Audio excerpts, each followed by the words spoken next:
Bonjour et bienvenue à Bordeaux Métropole sur le plateau du deuxième forum Smart City organisé par La Tribune. Nous recevons Jacques Rubio qui est le directeur général de Kaufmann & Broad Grand Sud-Ouest. Bonjour Jacques. Bonjour. Pouvez-vous nous faire la photographie de Kaufmann & Broad dans le Grand Sud-Ouest, c'est-à-dire un peu le périmètre, les effectifs et le rappel du métier évidemment. Kaufmann & Broad est promoteur immobilier dans le logement, l'hôtellerie, tout ce qui est tertiaire, commerce, du bureau. On réalise plusieurs milliers de mètres carrés de bureaux sur Bordeaux et Toulouse.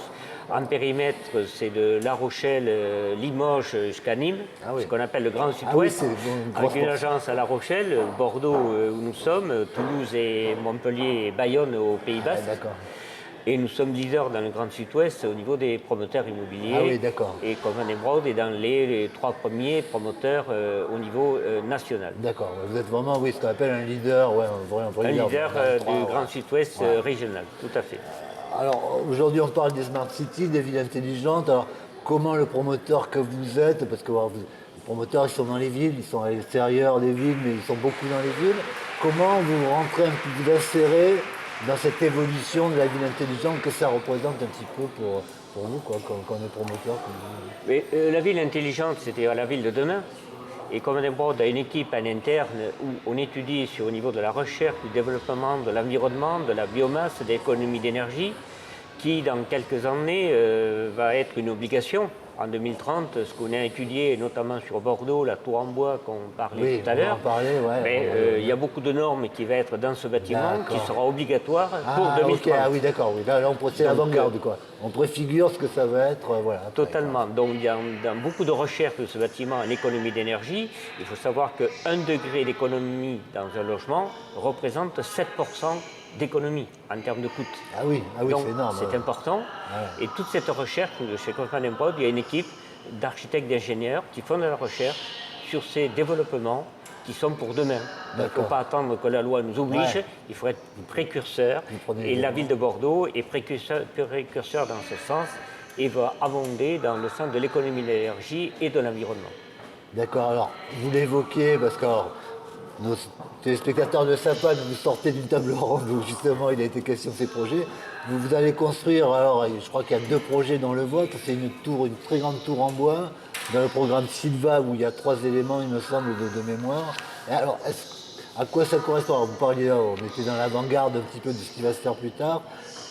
Comment elle est faite cette tour et voilà, qu'est-ce qu'elle va faire? C'est une tour en bois, vu que c'est 80% de bois, qui va faire 56 mètres de haut. Donc à ce jour, c'est la tour en bois la plus haute du monde. Il y en a une qui a été construite aujourd'hui ou commencée en travaux aujourd'hui au niveau du monde. Donc Bordeaux sera la ville précurseur et nous ferons partie de cette équipe précurseur avec une tour en bois, 80% d'origine, qui fait 4500 mètres cubes de bois. Il y aura 56 mètres de haut. Donc, et qui va être la proue du quartier Beltier dans Bordeaux, dans le secteur d'Europe-Atlantique. Et la ville de Bordeaux a été précurseur, voulant développer la filière bois régionale, où le bois en Aquitaine est un point quand même important. Et Alain Juppé a souhaité développer le bois. Et à travers Europe-Atlantique, ils ont prévu de faire ce premier bâtiment, mais ils veulent développer d'autres bâtiments également, où il y aura du bois. Comme nous allons construire, par exemple, la nouvelle direction régionale de EDF à Bordeaux, des bureaux, où il y aura également du bois, car avec le bois, il y a de l'économie d'énergie. Au niveau du carbone, économie du carbone, qui le bâtiment, au niveau de l'environnement des chantiers, du moment qu'on met plus de bois, il y a moins, au niveau de l'environnement, de nuisances au niveau des chantiers, par exemple.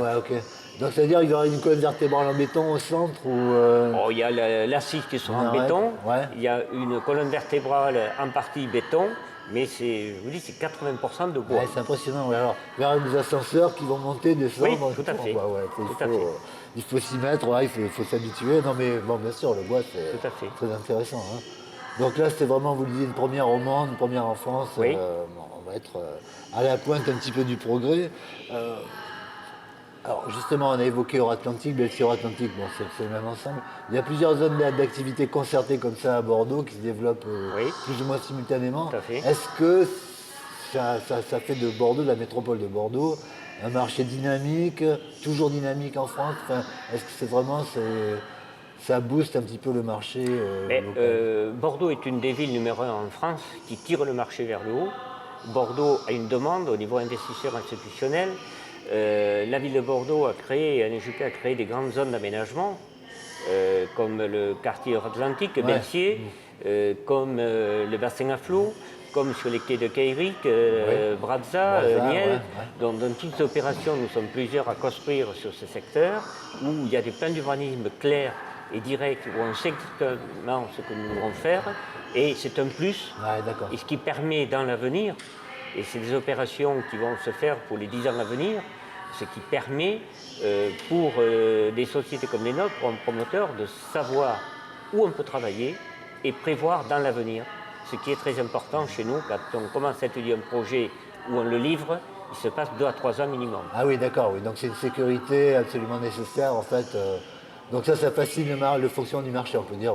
Et puis du moment qu'il y a ces grandes zones d'urbanisme de prévues, il y a ce qu'il faut au niveau des équipements de quartier, au niveau des transports en commun, qui est primordial pour la ville de demain. La Smart City, le transport en commun, et on y revient toujours. Et Bordeaux est précurseur à ce niveau. Très bien, écoutez, Jacques Rubu, on est très content de vous avoir reçu. On vous dit à bientôt parce que bon, on vous reverra, c'est pas taxe. Merci bien. Merci à vous. Au revoir. Au revoir.